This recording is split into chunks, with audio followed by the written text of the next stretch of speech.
Okay. Well, is there anybody who was left unbalanced by the brutal truncation of this morning's session and needs to ask a question? We can talk a little bit about this morning's session, and then I thought, if he's still game, that Ken, who is a regular attendee at these things, he has a sort of interesting fieldwork story to tell that would be inspiring, and then we could talk about that or other issues, or if it went flat, I would synthetically create a focus. So, okay.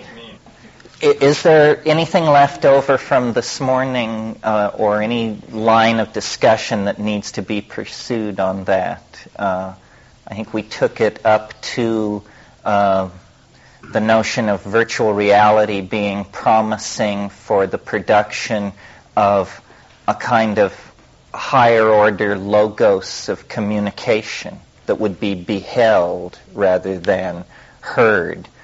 This is a fave theme of mine because the way I finally interpreted what was happening inside the DMT experience was that these creatures were speaking in this visibly beheld language, and I had never even conceived of such a thing. I mean, I just assumed language is something you hear with your ears, but it turns out, no, that's just one way to do it, and another way is this visual input model. And it seemed to me it's a true form of telepathy. It's not telepathy as we might have anticipated. My notion of telepathy was always, I hear what you think, not I see what you mean, and you see it too. And we contemplate it as a three-dimensional object. So virtual reality is interesting for that. See, I think that the engineers and the people who are putting this together don't realize how odd the insides of our minds are, and what a revolution it will make when we can show the insides of our minds to each other, and the imagination can leave a trail, as it were, so that imagine if each trip of every one of us could be set on a stacker here, and we would just move among the cuts and say, well, here's Ken in the jungle an hour and 20 minutes into his, and here's McKenna 5 years ago on X, Y, and Z, and have these things discussable as objects, as media. Well, this looms, I think, and it will empower the creation of a language and a community of understanding about these things that will be, lighting a wildfire of shamanic awareness. I mean, it's approaching critical mass, the ability to talk about this other reality in 20th century English. It's approaching critical mass, and when it bubbles over, then it will be a reality. Then it will be something. Yeah. Yeah.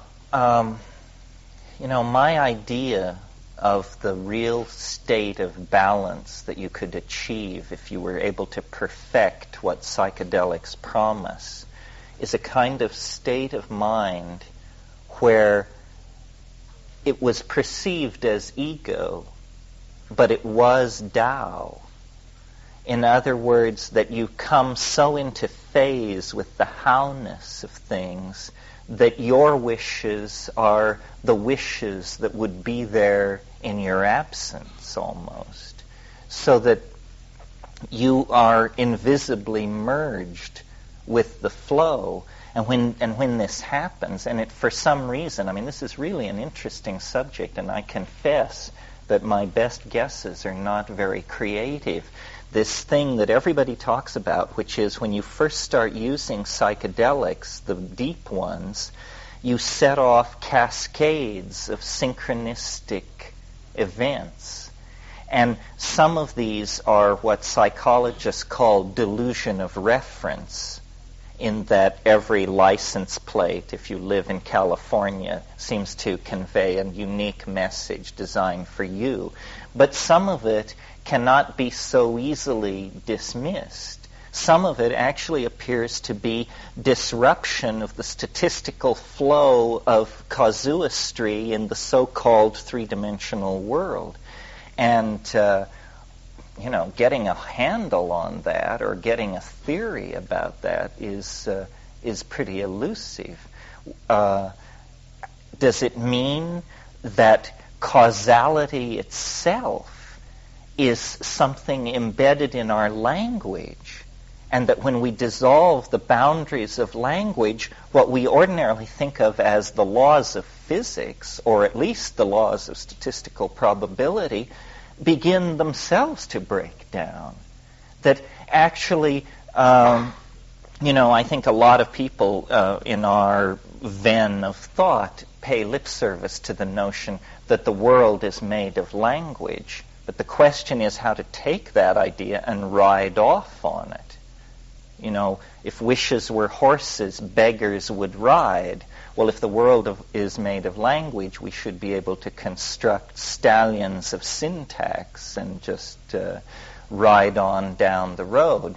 Is this possible? Is it worth entertaining the idea? The forward escape that is going to be necessary to save the planet or even save our own skin is going to be extraordinarily creative. It's not a stopping of anything. It's not a managing of anything, because nothing can be managed. I mean, you have, just the unleashed rapaciousness of 5 billion intelligent human beings spreading out over the planet. So the breakthrough is going to have to come in a major reconceptualizing of reality. How can it be done? Are we to shrink ourselves down to the size of fruit flies and all live in an arcology on the dark side of the moon? Is that a reasonable alternative? How can we manage the present population back down to a population that could be in balance on the earth in the monkey body? It would take 1,000 or more years to get us down to 1 billion people, I would think. So the breakthrough has to be a kind of deus ex machina, or more a homo ex machina. In other words, man must create a way out of the impasse. And obviously, the umbilicus of reality is tied somewhere in the cerebral cortex of the monkey. It's all put together in there. And the trick then is to tease out the real operational constraints that set up the parameters of apparent existence. And what shamanism is, what the psychedelics are, is simply heaving brickbats into the still water of consciousness, and then analyzing the wave mechanical perturbations that result from this, and trying to create some kind of linguistic transform that allows you to map it back onto something you can understand. But someone said, who isn't here unfortunately, that he completely rejected a notion very dear to my heart, which is that we're living in unique times, that history is a compressive force that is moving toward a conclusion, and that this conclusion is now not that far in the future. And he said he didn't believe this, and that he was a steady stater, and so on. But you see, the presence of ourselves is the indication that an extraordinary event is about to take place on planet 3. We have emerged out of animal organization over the past 100,000 years. We have emerged out of tribalism in the last 10,000 years. the fact that we are undergoing this informational foment, this self-reflection of the universe and recoding and recasting of it that spins off technologies and languages like a pinwheel, this signifies that something unusual is going on in the biosocial dynamics of the planet. It's history. History is some kind of phase transition. It's a highly temporary state of disequilibrium where mind in nature undergoes a kind of birth out of itself through the intermediary of creatures with technical ability and language. And trying to get in tune with this and understand this and have a place in it is what shamanism has always been about. And because it's always had this urgency, because on a planetary scale, a process of 50,000 years is virtually nothing. I mean, it's just the wink of an eye. A mood has come over the planet, and lo, it forces out of itself, it extrudes from biology a whole new level of organization that is confounding to ontology. I mean, what are we? How can we be? What is the place that we occupy in nature? Well, you can think about this in your armchair, or you can perturb the field, as it were, with these hallucinogens, and I think they centrally address the issue. I mean, I've compared them to what the telescope was for astronomy in the 16th century, or what the atom smasher and particle accelerator was for the study of the primary structure of matter. I mean, here is a tool that, you get phenomena when you apply this tool to mind. It isn't a stilled surface, or you aren't caught in the insect mechanics of social games, but instead, you really begin to penetrate to the more profound levels.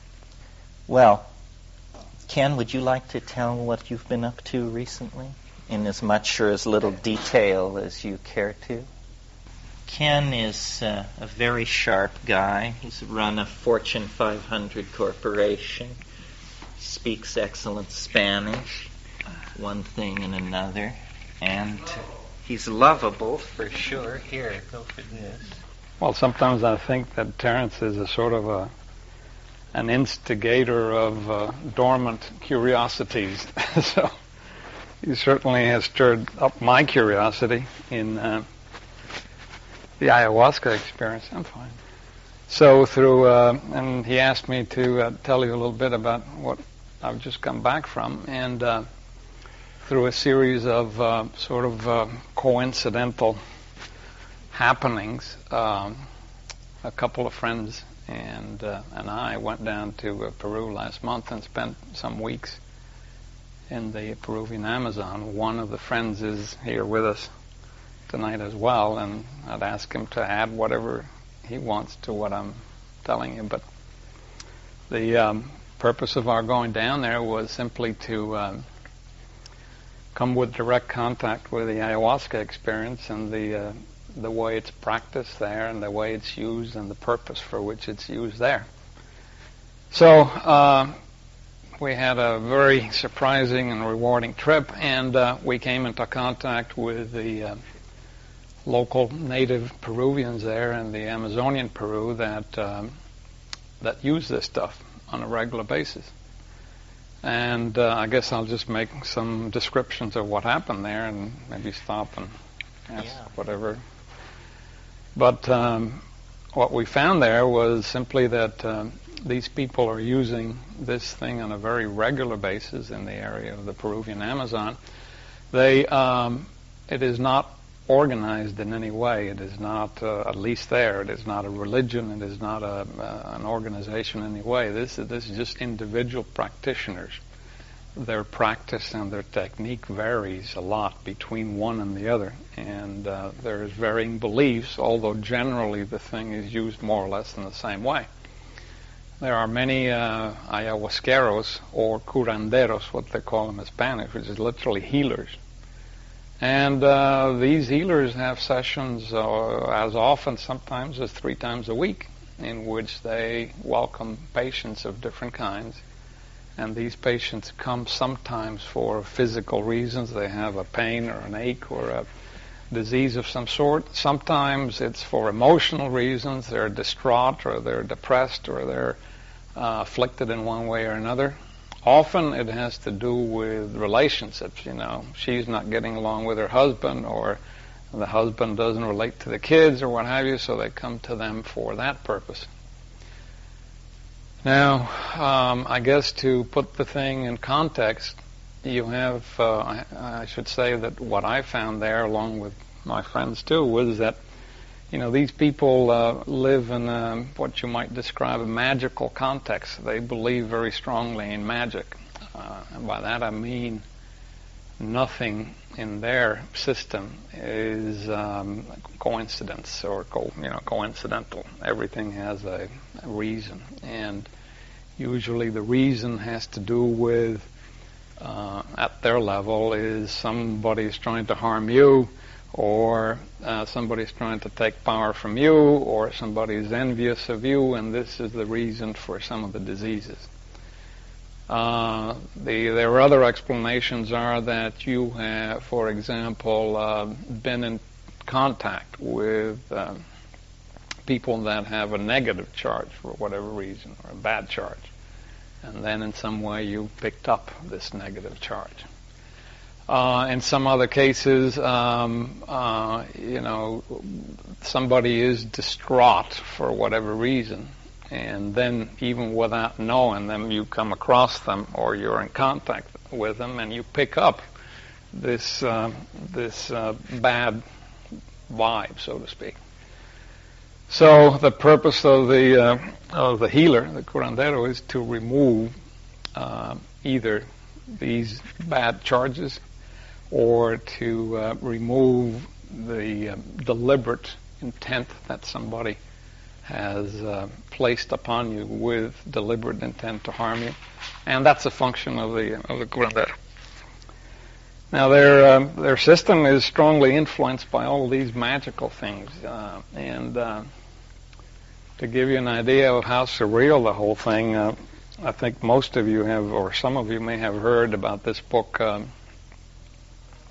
written by Bruce Lamb, the Wizard of the Upper Amazon and Rio Tigre and beyond and so forth. Well, there was this was a story about a man that was captured by Indians and lived a lot of his life as a healer in a native tribe, and then he finally returned to Iquitos. Well, there was a Spanish book published about him too, which I don't think has been translated into English, but it was interesting because, for example, some of the chapters there in the book describing this fellow, and his native name was Ino Moxo. Ino Moxo was his name. His Spanish name was Manuel Cordoba. But, for example, some of the chapters, this is to put the thing for you in context, how the belief in magic permeates their whole environment. And for example, some of the chapters are titled, Where We Shall See That Masks Are Always Below the Face. And another chapter is it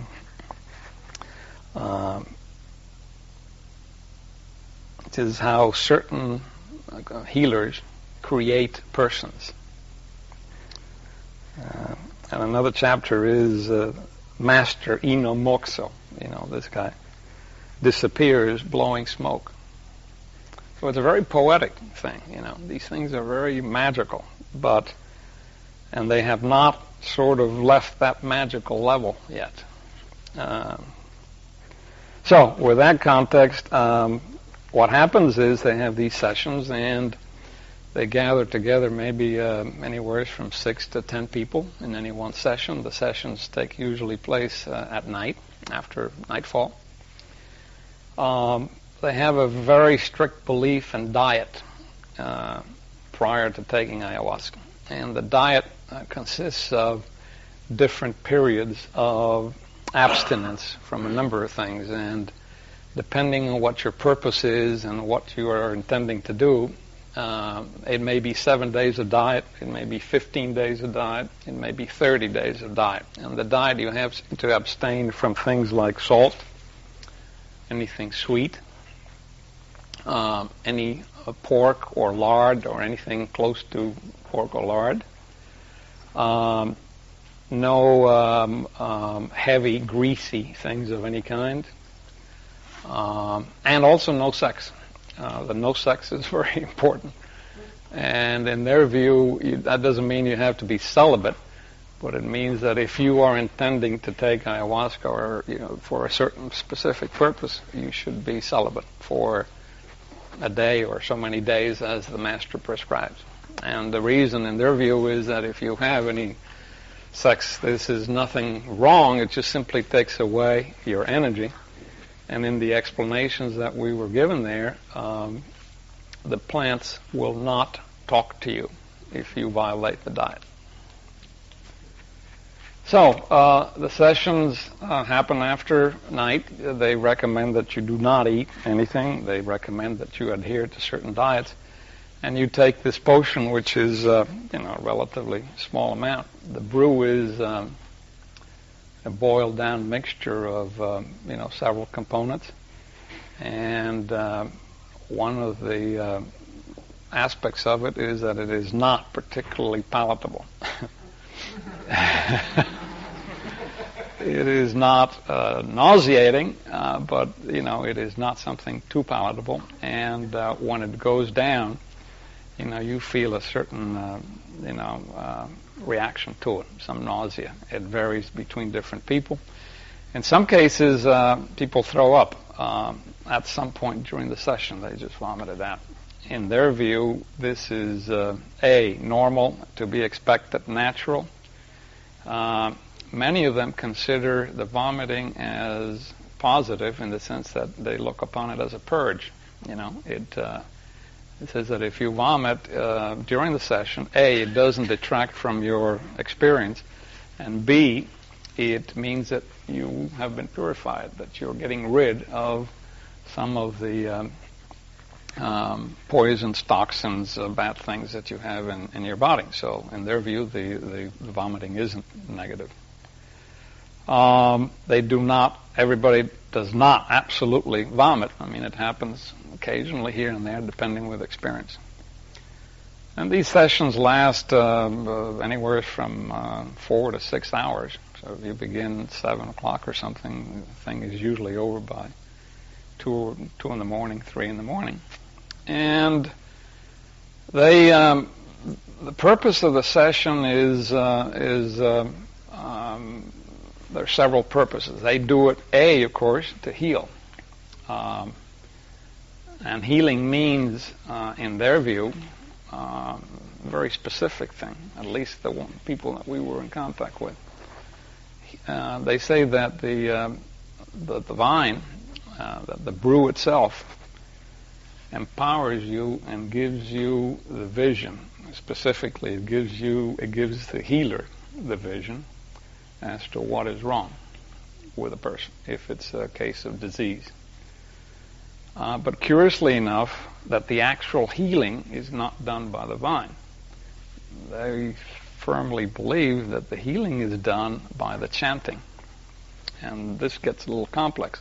The healer, during the course of the session, pronounces or sings these, what they call icaros. And the icaro is a chant. It's like a song. It's like a sing-song thing. The chants are only occasionally have a word of Spanish here and there. Most of it is either in Quechua, the local Indian language, or often they are nonsense syllables, like dee-dee-dee or na-na-na or something like that. But they go in a musical up and down. Now, in their view, the plants, each individual plant, and of course you have to realize that there in the Amazon there are zillions of plants. They all have different uses, and they all know the uses of the different plants. So it's just like open pharmacopoeia. They're all over the place as to what to do. But then they believe that the healer, under the influence of the ayahuasca, contacts either the ayahuasca plant or any other plant that he wishes, converses with that plant, brings out what they call the mother of the plant, which is another way of saying the spirit of the plant or the genius of the plant, and that spirit of the plant will teach the healer how to sing that particular song of that particular plant and what that song will heal and what that plant, if given as a leaf or a tea or another combination, will cure. So the healer's function then is to take the ayahuasca along with the patient. They will both take it. The healer's function then uses the ayahuasca to acquire power and to see. And then, once identified what the problem is, selects the Icaro, the song, to sing to do the healing. And the Icaros, as you sit there, and of course you're under the influence of the ayahuasca, the Icaros under the high become very powerful, and they're almost like a hypnotic thing that they, in their opinion and in my experience, increases the effect of the drug. So it potentizes the effect of the drug. And did you find that these Icaros are actually, you see them, because they drive the fabric of the hallucination? Yes. And they talk about it this way. They talk about it, they call it painting. To chant is painting. That's right. You see them. Yes, you see. You're hearing, and in fact you're seeing them, and in fact you're touching them, as you know. And they have an emotional texture as well as a chroma. I mean, it's hard to explain. It's very rich.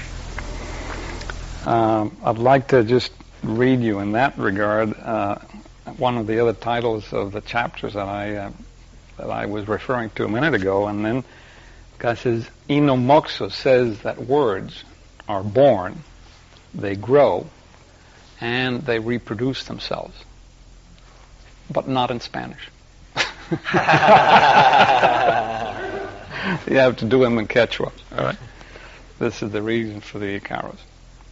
So as you go into the session, you know, there are different phases, I guess, which are quite different from, they vary from person to person, I presume, but you go through what I would describe as a sort of a discomfort area or a phase in which you sort of don't feel too good and feel a little nauseous and so forth. You progress on to a second phase, and of course I'm generalizing, and this would vary according to people, but you progress on to what you might call the terror phase. And at that point, the horror, the terror, all right?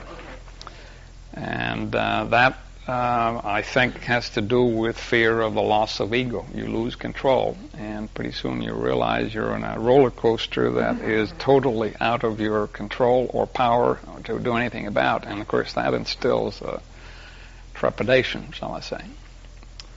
Then you move on to a third phase, which I guess would be the circus. And in the circus, you generally see incredible, beautiful gardens, colors, entities, variations in architectural detail. I mean, it's an incredible, and you sit there in dazed wonder looking at this beauty, and you wonder how the world can be so beautiful. And then you finally go into a sort of a contemplative phase, which is probably the longest in duration, in which you have gone through all of these other trepidations, and then go into this phase in which you contemplate. You see yourself. Peculiarly enough, you see other people around you in the session, and quite often you see them under a different guise that they normally would be, and that was a common experience for me anyway. And by that I mean, for example, You would have somebody sitting next to you, and during this contemplative phase, you would open your eyes and see somebody with human legs, but the body of a bird. Or you would see somebody else, which I'm describing actual visions that I had, seated down there as a monk with a shaved head. And of course he's not a monk, and he's not dressed as a monk, and he doesn't have a shaved head, but that's what you're seeing, and this is not a daydream. Well, when you ask them about it and you ask the healer, they explain that what you're saying really are, it's like a super developed intuition. We all have intuitions. Real intuition. Right? We all have intuitions about people we meet, and we feel, well, I don't like that person, or this person looks angry, or what have you. Well, this is sort of like that intuition elevated to a super sensitivity, in which you're not sort of intuiting it, you're actually seeing a manifestation. So if you're seeing somebody as a monk with a shaved head, you're looking at an aspect of that person's personality. And these can be quite revealing and quite surprising. And you often see people as animals. That's another situation. Well, the other thing that they use during the sessions is the healer that is in charge is sort of like a presiding person. He controls the session. He can control the session in many ways, and some of the things that they use are camphor water. They put some camphor in water, and of course the camphor only partially dissolves in the water, but it gives it a sort of a camphor smell. And they also use sort of like an old cologne that's been running around Latin America for a long time, called Agua de Florida. Florida water. Agua de Florida. They drink this stuff. Yes. And Did you drink it? Well, actually, I didn't drink it, but many of them put a little bit in the brew. Oh, yeah. And the purpose of that is to disguise some of the unpleasant smell, of course. Now, Agua de Florida is just, in effect, a cheap cologne. It's like a cologne with some, cloves and some spices. It's not unpleasant. But anyway, they use that, and they believe that as a powerful cleanser. And the other thing they use is fresh tobacco. It's not the tobacco that we know here from cigarettes and pipes. This is just the raw leaf, cured a little bit, chopped up, and it's a very clean smell. I don't smoke, and I don't particularly like smoking, but to me this is a very powerful, and they believe it's a very powerful curing agent. In fact, one of the better ones in their opinion. So they use the tobacco smoke. Not at all. No, it's a very clean, very pure smell. So in these sessions, the healer would, pass the brew around. Some healers have, since this is really not only, pure jungle, they've been citified to some degree, some of them have a strong Christian influence. So some of them recite prayers, invoke the Virgin, certain saints. Many of them don't, and many of them are really not into the Christian part at all. Many of them they're simply, they don't talk about prayers, they just sing the songs. After they distribute the brew, they blow the tobacco smoke. They believe that blowing the tobacco potentiates the brew. After... No. That's right. They blow it. Does it get you high different than, say... Yes. Is it like marijuana, or is it more like tobacco? No, it's just plain tobacco. It's not a weed or anything. It's just tobacco, so it doesn't get you high. It's just the smell and the smoke. But they see it as a purifying, as a cleanser, as an empowering agent. So in the session, you sit in a circle. The healer would distribute the potions to everybody after blowing tobacco smoke on it. And then nothing much happens for about 45 minutes or somewhere around there. And then these 4 or 5 phases that I described before begin to take effect.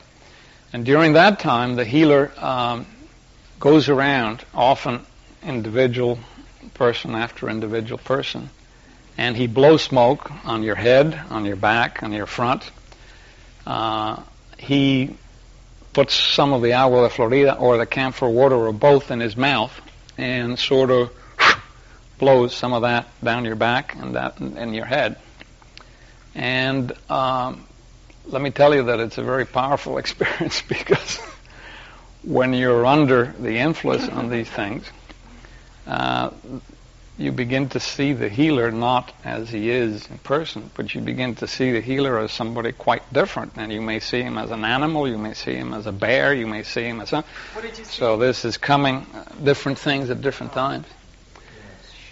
It's shifting, yeah. And then he would come around to you, and the purpose of the smoke and the ayahuasca is to increase the, to send you higher. So he would come around, and of course there are different styles and different ways, but the blowing of the smoke or the blowing of the camphor water goes something like this, and I'm not a shaman, so I can't imitate it, but I can give you an idea of how powerful it can be, especially if you are already under the influence. But he would come around and blow in your head, and if this is my head, he would go like...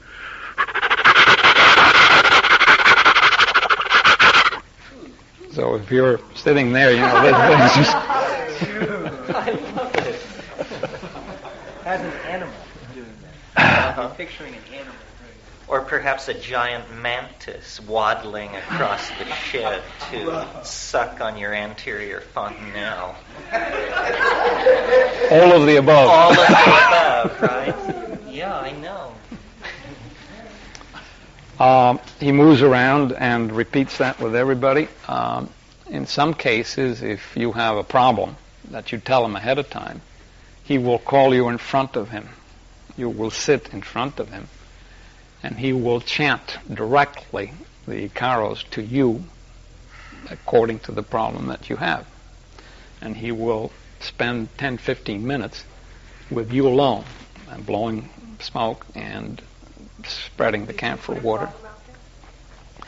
Well, I did it myself because I didn't feel anything physically wrong. But many people go to these sessions not only for a physical or an emotional problem, they go to complete themselves, to learn more, to contact another reality. So it is not necessarily a disease-oriented thing, all right? They're learning. They're learning, right? And that you mentioned the entities in the part after the rush. Mm-hmm. Was it like an extended DMT flash? Yes, when you were describing the DMT this morning about the all of the entities and this incredible, undescribable reality, it was that, except extended over a much longer period of time. And were these things relating to you?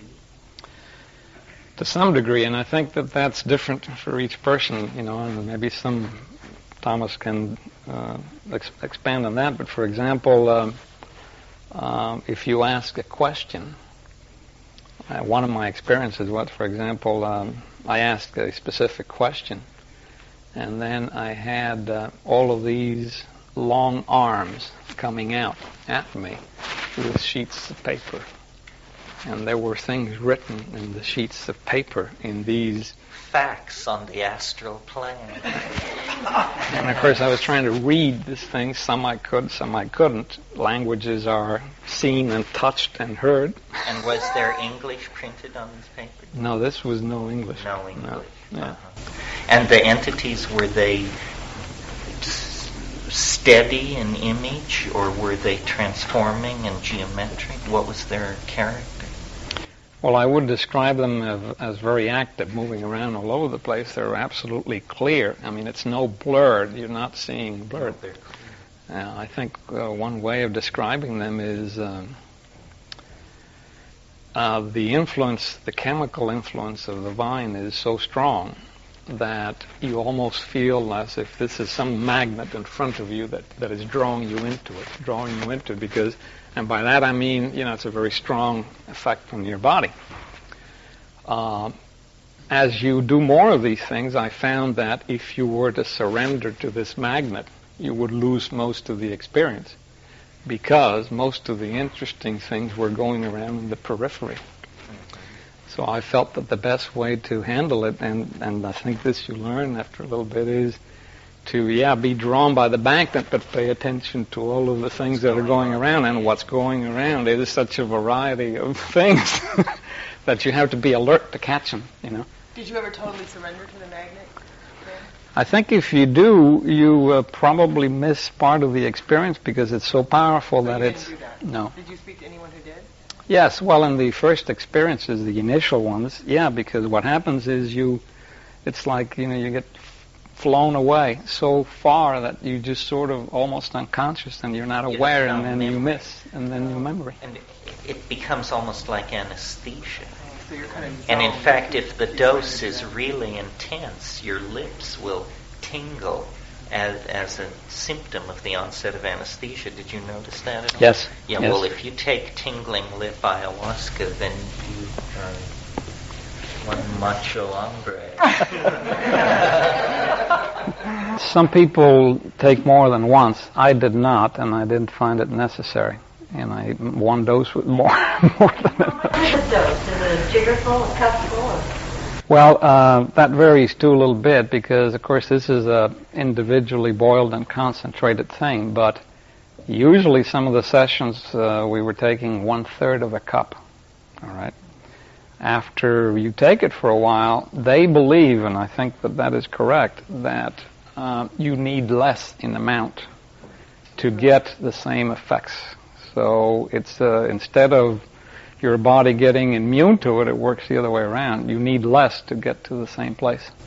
See, it's running on DMT and beta-carbolines like harmine, and these things all occur endogenously in the human brain. So it's not, it's the closest thing to a cocktail of neurotransmitters that you could get to. None of these compounds are invasive at all. They're all part of normal metabolism.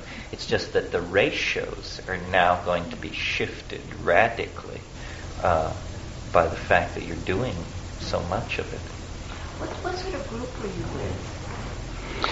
Well, there wasn't any group. We just had the good luck of coming across an active Peruvian shaman who invited us to go down there.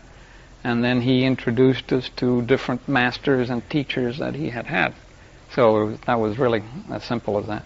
Do they want something? Oh. Did your experience change on repetitive exposures? Were you able to control the situation more on a second or a third or exposure than you were on the first? Yeah, two things. They individually prepare the brew in different ways. Some may add some more mixtures, they may add other plants, some may not. So the brew from master to master changes. So your experience also changes. In some cases, you don't have too many visions. In some cases, you feel in an altered state, but in a lesser degree. In some cases, you have a very powerful experience, depending on who prepared it and what concentration. Family recipe is very important. Oh, yeah. Well, you can really get taken to the cleaners. If you don't speak Spanish and you don't know what you're doing, you can drink a lot of swill before you get to anything good. Right. The other thing that I found, too, was, in answer to your question, was that the more you take it, the more you relate to it, and the more productive the experience is, and the more you learn from it. In the first experiences, you're almost overwhelmed by the thing. I mean, it's just your mind is blown out of the bathtub. And as you take it more, then you begin to deal with it more, get more out of it, learn more from it, and it becomes much more productive. Did you see it a little frightening, like after your first time, to do it the second time? Or was the overall feeling where you'd like to do it again, even though it was Well, I like to do it again, but I'll tell you, every time I took it, I was terrified going into it. And there's no question about it. And you feel as if you're just going to absolutely go berserk, you know. Now, this is a subjective experience because, in fact, nobody goes berserk from it. And there's no, to my knowledge, there's really no danger in the sense of as long as you do it within a prescription. But it inspires terror every time you go into it. Afterwards, though, do you feel? Yes. Do you feel, wow, that was yes. glad I did that and I feel great? Yes, yes, you do. And also, In most of our experiences, the next day, contrary to some other stuff you take, you do not generally feel hungover or drawn out or depressed or weak. In fact, you feel energized. And in addition to that, let me tell you that they see it, in their view, it is, as I told you, it's like a purge. It's like an energizer. It's like, it's not only, they don't see it as a visionary drug, they see it also as a physical purge to help your body. It's like an energizer, like a tonic. And some of these fellows have 3 sessions a week, and they've been doing this for 20 years. So you can see that. And how do they look? Good, well. And do they want something from you for this service of being your guide and your kind of your healer? Do they? Well, many of these fellows, these fellows that live as a healer, of course, they generally do nothing else. That's their function. It's like being a doctor. Now, there are good ones and there are bad ones, like anywhere else. I think we were lucky in that the ones that we came across with, they were really number one people. And they had the feeling that, they were doing this because they wanted to help, that they wanted to... that was their function. It's like a doctor not interested in money. Now, they don't have a set fee or anything. No, they. Do you give them something? Yes, yes. They live by it, and they have these patients that come to them. So now you realize that this is a low-income society. So I mean, this is not a lot of money from anywhere, but they do pay, sometimes in money. They don't pass a basket or anything. No. You just find a way to give them something that feels good to you. There is no fee, incidentally. They have no fee. Did you have prior experience with psychedelics? And if so, is there any contrast to compare to other experiences that you had, that you got clearly? Well, I think the closest one that I could describe would be DMT. Yeah. You had done DMT prior to that. That was the only one you had done? No, but this would be the closest, I think. You said something about surrendering to the magnet. Well, the physical effect that you feel from the brew is very powerful. And I mean physically. I mean, you feel the thing in your stomach, and you feel a little bit of nausea, and your body feels, Drain, though. Every time it rounds a bend in your intestines, it's a metaphysical revelation. And there are many bends in your intestines. Do you get diarrhea? You get diarrhea from this? Some people do. I did not. But I'm sorry, to get back. Well, is that like just being accepting and just going with it? Well, what happens is the physical effect is very strong, and then the onset of the effect on the brain is quite strong. So you feel like something foreign is taking you over. That's why I mean by the magnet. All right. Like in all of these things, I think you have some degree of control. Now, if you get absorbed or you get focused in what's happening to you physically or emotionally, in the sense of this effect physically on the gut, or this control that takes you over, this power that takes you over, then you sort of lose the experience, because this is what I mean. You get drawn into that magnet, and then you worry about it, and you get nothing else. Meanwhile, the visions are happening, and in the periphery of that magnet or that physical and emotional thing that's going on, you're beginning to see visions, and these things are revealing, and they're telling you things, so you have to deal with the physical part, and at the same time, not be absorbed by it. And the psychology is like a roller coaster. If you're going to ride a roller coaster, it does you no good whatsoever to clench your body. It's beyond that. You might as well just open yourself up, because it's bigger than you are. And resistance is just resistance. Well, you try to cling to that, and I don't like the drugs that absolutely destroy the witness. I think the witness is important. Certain drugs so totally take the world away that it's a breakthrough to be able to figure out that you're on a drug. If you know that place, it happens on ketamine, where you go through all these contortions and then you say, oh, now I remember, I'm a person, on ketamine. That's what this is. And say, wow, what this means is that you're coming down. But these tryptamines, psilocybin, ayahuasca, DMT, though they totally distort your sensorium and carry you into this alien world, the observing self doesn't lay a glove on it. Not a glove. You're all there, observing all your fears, all your hang-ups, all your humor.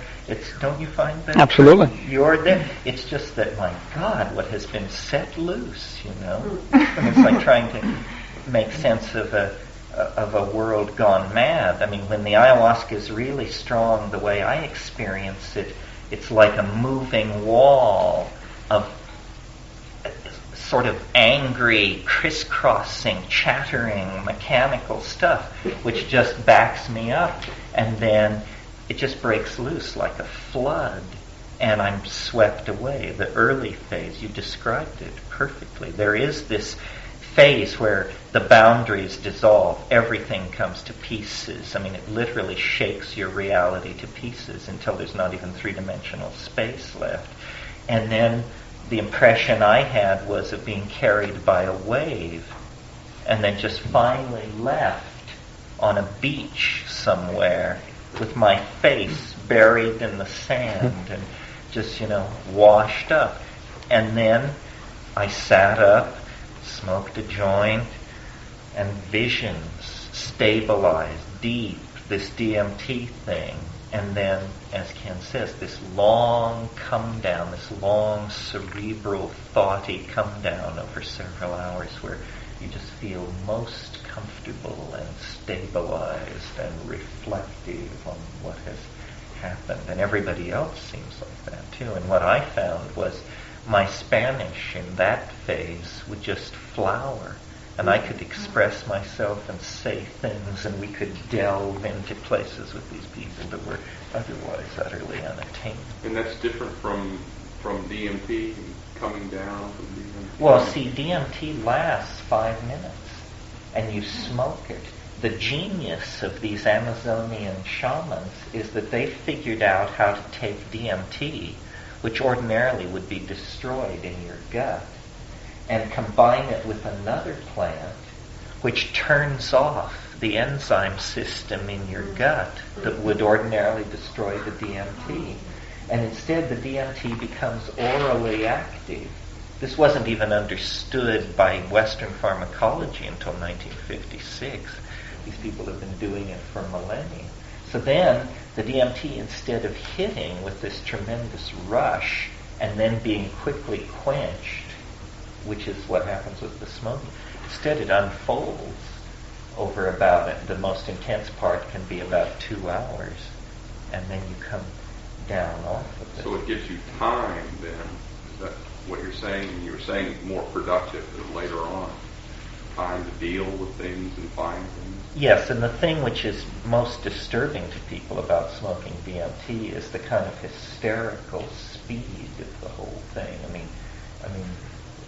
the fact that you go from ordinary reality to the raging peak of the intoxication in under a minute, and then you're just left to deal with this thing for 2 minutes or so to try and get your wits together in the midst of this maelstrom of elf language and all this other stuff, and then you tumble off this narrow plateau, down, down, down, forgetfulness. But the ayahuasca you retain. Long time. Go up. Long period of time. Remember what you saw. I made a little list that may be interesting for you. I asked them, why do you take ayahuasca? Why do people come to you? And these are the things that they mention. They say to preserve health, to manipulate the supernatural, to travel, up here, of course, to predict. I want to see the future. To discover thieves and to discover infidelity. A lot of people come to them and they say, my wife or my husband is being, can you tell me if that's true? To ask for wisdom, to heal disease, to discover the unknown, to reach the essence of things, and then finally as a purge, as a tonic, All of these things are part of the. And the other thing I wanted to tell you is that they have this strong belief in evil and good, of course, and a lot of the things that happen to you is because somebody's. And then if you talk to some of the more enlightened of them and that are a little more psychologically aware, you realize that this thing is. You can't discount it as being a very primitive or very stupid, uncivilized thing. Not at all. It's a very sophisticated system. And what they say is, that there are good and bad people like everywhere else.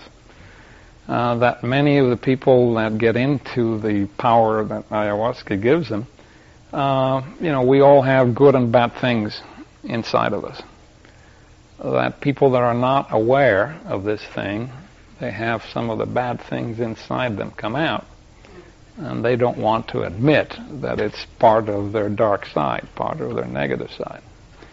So when you can't admit that that is part of you, then of course the only other explanation is it was put there by somebody else. And that somebody else must be something evil that is trying to harm me. And that in a primitive, original environment when this was, in the jungle and the Indians were not yet cityfied, that it was all good because the healer either healed diseases or cured troubles and so forth, or in case that he was trying to defend himself from the other tribe, he was also good because he was defending his own people against the other enemy, the other tribe. But that now in a citified environment, of course, where it's partially civilized, and there is no other tribe, so the other tribe is somebody evil. It's so you can't really. The thing works a little bit less well, but that's their sort of viewpoint. You have to deal. And then if you're dealing with the good people, the good, centered shamans, they say that you have to learn all of these powers, but that you use them only to protect yourself, that you don't use them to harm anybody else, that the function, you have to learn all of the power, and then you use the power only to benefit people, but not to, or to protect yourself, but not to harm somebody else. When this was first discovered in the 1910 to 20 period, they called the alkaloid in Banisteriopsis telepathy, because they actually believed that these people were experiencing some kind of group state of mind induced by this stuff. Then later it was discovered that it was conspecific to harmine, which had been isolated earlier from Pergamon harmala, and the law of nomenclature dictates you take the earlier name. But Ken's list is interesting. Things like observing the future, finding lost objects, determining infidelities. What all this means in mathematical terms is a higher dimensional perspective, a perspective from which the closed doors of this world are open doors. And Ralph Abraham, who some of you may know, has suggested that one way to model the psychedelic experience is to take seriously the possibility that because we live in a three-dimensional matrix, the incoming data about the world is neurologically processed into a usable three-dimensional map. But under the influence of psychedelics, higher dimensional mappings of the same data are provided, and this would entail the possibility of if not predicting the future, at least finding lost objects and seeing behind closed doors and knowing the hidden motives of people's actions, which would be a very powerful thing in the hands of someone who understood magical psychology. I wonder to what extent there's communication or exchange among the Indian groups. With what you described, I went on a trip about 10 years ago to Ecuador. We had sort of the same kind of mechanics, and they also spoke in Quechua, how we pronounce that. And I just wondered how far this tradition extends and whether the Indian tribes communicate with each other about these techniques. I'm not sure. I can't answer that myself. I'm not there long enough. I think it's huge.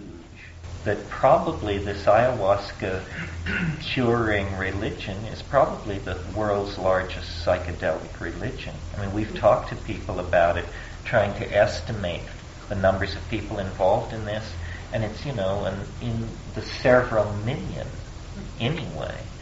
I mean, every village in Peru, every river town has at least one practicing ayahuasca, even if people deny it to you. I mean, it is happening all around you. And now it's spreading down into Brazil. These groups like Unión Vegetal and Santo Daime are revitalization movements in the context of the Brazilian social situation that are using ayahuasca to create a new syncretic religious form there. Yeah. Does ayahuasca have a meaning? It means vine of the dead. And the scientific name for the plant is Banisteriopsis caapi. Banisteria refers to the pattern of growth of the vine, that the leaves are always directly opposed to each other, like a ladder. So if we were to translate its name into English, we would say it's ladder vine, ayahuasca, Banisteriopsis caapi, and caapi, the the species name, is the word for it in a native language. It's called caapi. It's also called yahe in Colombia. But Ken made a good point that it's made by somebody. See, this isn't like peyote or mushrooms or something where it's in its natural state, the consumable drug.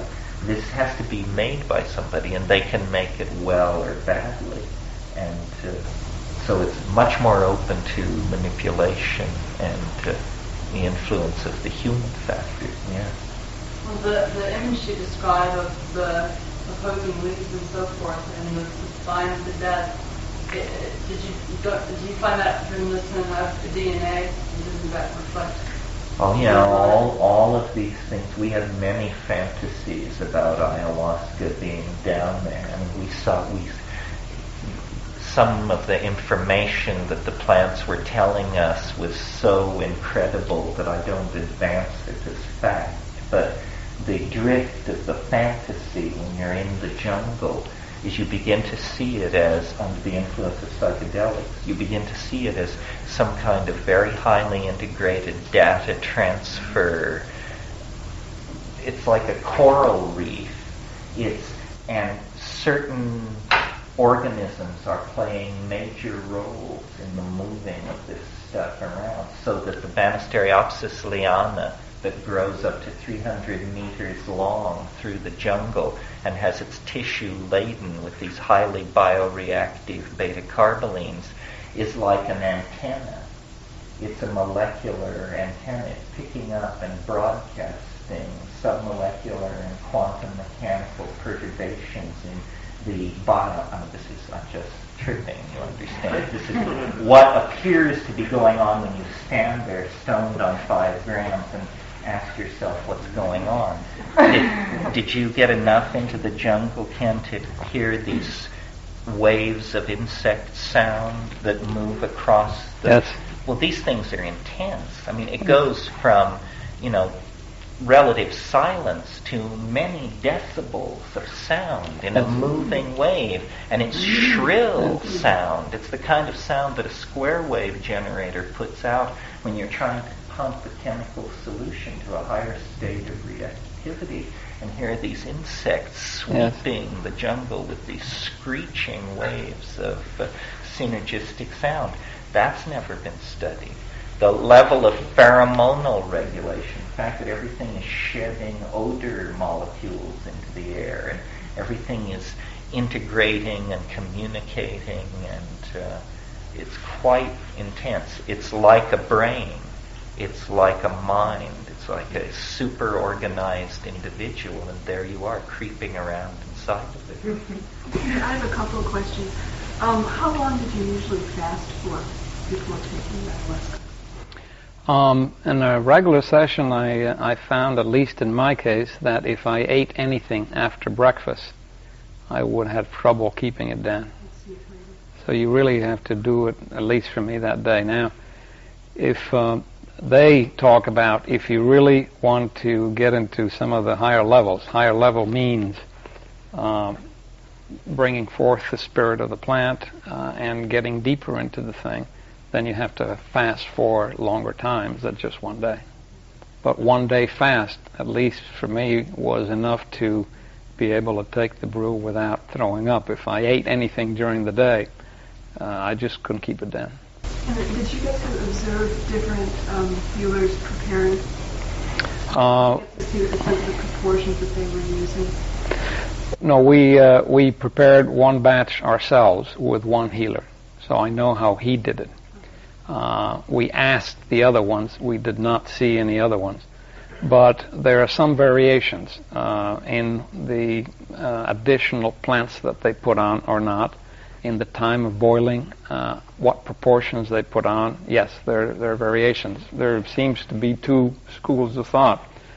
One of them is that you just put the ayahuasca vine itself and the psychotria, which is the DMT containing plant, and the other school seems to be that you use those and also a species of datura type, and so there are two ways of doing it. Now, also most of them add, and again this varies because it's a very individual thing, but some of them tell you that they put a little sugar to modify the bitterness as it goes, when you take it. Some of them put a little of the agua florida to modify the smell, and it's not enough. I mean, agua florida is mostly alcohol, but it's not enough to really affect, give you an alcohol high. It's a few drops only. Some of them put a odor control too, and they tell you that they put rue, like the rue, the herb, to control the aroma, which is a little unpleasant. But these are minor additives, so there are all kinds of variations within that. So when you would go around to the release, did you actually keep track of, to correlate the experience that you had with basically the different recipes? Yeah, we found, at least I found that the ones prepared with the datura added, the brugmansia added, tended to be more visionary and more powerful than the ones prepared without. Now, the other ingredients, you really don't know how much agua de florida they put in, or how much rue, or how much sugar. That's really minor stuff. How much datura did they actually use? Well, they usually, what we saw prepared there was a final amount of 1 liter. And for that they used 15 leaves, relatively large-sized leaves of the datura. For 6 to 8 people? Well, 1 liter would probably give you enough for 10 to 15 people. So basically 1 leaf per hit. But it's not datura, it's a brugmansia that they call toa. But it's very strongly solanaceous. When you roll the leaf in your hand, it smells just like datura. It's a bush. It's a tree datura. It's not a creeper. I can't have it. How many times did you experience it? Well, while we were down there, must have been at least 8 times or so. Are these compounds and plants all Schedule 1? Interestingly, beta-carbolines have never been scheduled. But DMT is, of course, scheduled. But I wondered if there's some kind No, of... the harmine, harmaline, tetrahydroharmine, and 6-methoxyharmalan are all psychedelic, and none have been scheduled. What does schedule mean? Scheduled means put on the DEA's list of very bad drugs. If something is Schedule 1, it's treated like cocaine, heroin, LSD, psilocybin, DMT. These are the Schedule 1 drugs. Then there's a Schedule 2 and a Schedule 3, and so forth. But beta-carbolines have not been scheduled. Another interesting thing about ayahuasca that makes it very powerful in the environment where it's operating is it kills intestinal parasites very effectively, worms especially. This is a major problem in the tropical third world. We even brought some back, and at UC Med Center they used it to kill the trypanosomal phase of the of the malarial organism. Well, if it's even slightly retardant of malaria, and it has a proven ability to retard intestinal parasites, it's definitely, for that alone, it's probably extending the lifetime of its users by a significant percentage. I have another question about preparation. The ayahuasca, do they use the dry form or do they use the fresh? No, what we saw there was use fresh, and they simply cut foot-long pieces of maybe anything up to an inch in diameter. And then they mash it and boil it down in water with the psychotria. Well, it's probably 4 to 1 for ayahuasca to 1 of the psychotria, and then they do not add the romancia till the very end. And the other question I had was, in reading Lamb's work, right, Armando Cordova, at least in the tribal situation, it seems that ayahuasca is a substance that's used for men. You know, that the men come together and they use that in their visioning. And later, when he goes back, you know, into his hometown, and as a healer, there are definitely women who take to be healed. But I never got the sense that there are actually women healers who used. And I was curious if you ran across them. No, the people we met there were generally, I mean, it was not in a strictly jungle environment. This is really in cityfied, and they're usually not pure Indians. They're sort of mestizos, Indian white mixtures. We did not see a woman healer. We did hear that there were women healers. What we did see that the patients that were coming to the healers that we were with, many of them were women, participants. But when you heard of the women healers, was ayahuasca their drug of choice? Yes. Okay. Yeah. We did not see any. In some cultures there's a split. There's a famous woman healer in southern Peru called Maria Juana Gonzalez Obi. And as a girl of 18, she had lost her toes and fingers to leprosy when she finally found, I think, Manuel Cordova Rios. And he cured her with ayahuasca. How this is possible, who knows? But apparently he did this. And she went on to be a renowned ayahuasquera in the Tingo Maria area. Did you see the people that came to be healed? Were they healed of whatever they went there for? Did they get what they went for? I don't know, because of course these are total strangers, and the sessions we were there, some were, and then some were not at the next one, and so forth. But we, heard about, one thing that these people do, the healers, and I'm not saying that that's bad, but they like to boast about their prowess. They like to say how strong they are, how many people they have healed, and all that. And that may not be entirely bad, because if it instills in the patient faith that they can be healed, maybe it helps in the healing. But they like to talk about them. And we met one kid there that the maestro that we were working with there said that was one of his big successes, and he said that the kid had suffered from intermittent fevers for more than a year, and the doctors couldn't cure him. And then he was feeling better, and the fevers had disappeared. And we talked to the kid a little bit, and he said, yeah, and so forth. Interestingly enough, the kid at the time was sort of weak and not in very strong physical condition. So he was attending the sessions, but not taking ayahuasca himself. But you see, the theory is what heals is the song, not the vine. So he didn't necessarily take the brew. He was being healed by the singing, the tobacco, and the water, and so forth. And what about you? You got what you went for, right? Absolutely, sure. And how is your life now different? I don't know if this is exactly how to ask, but how do you feel now? I mean, as opposed to before. Well, how do you see differently? Well, I just came back, but I think that for me anyway, what the purpose in this was like I think many of us are in is like attaining a higher consciousness.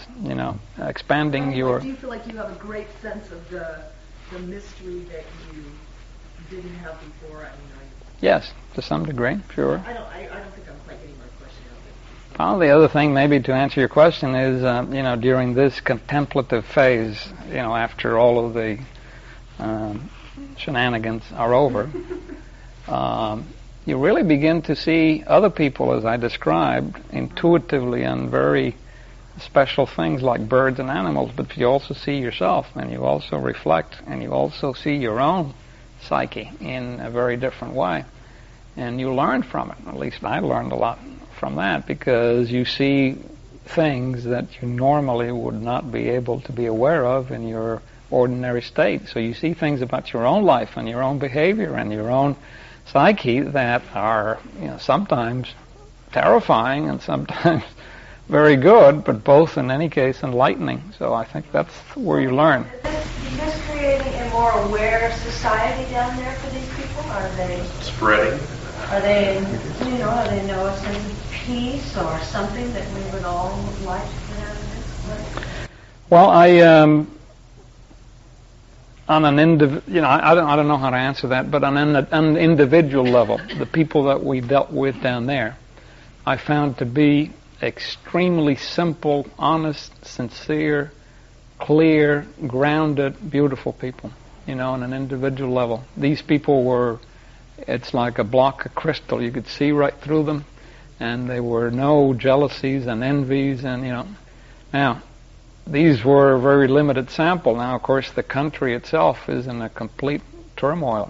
Politically, it's just a disaster, and there's very little order, and the place is chaotic. So, but that's the only things I could tell you. But the people we were dealing with there, especially the healers, were very clear, very centered, and very sincere, and very honest, and enormously helpful people. They were turned outside to help. And did this make a closer connection for them with nature?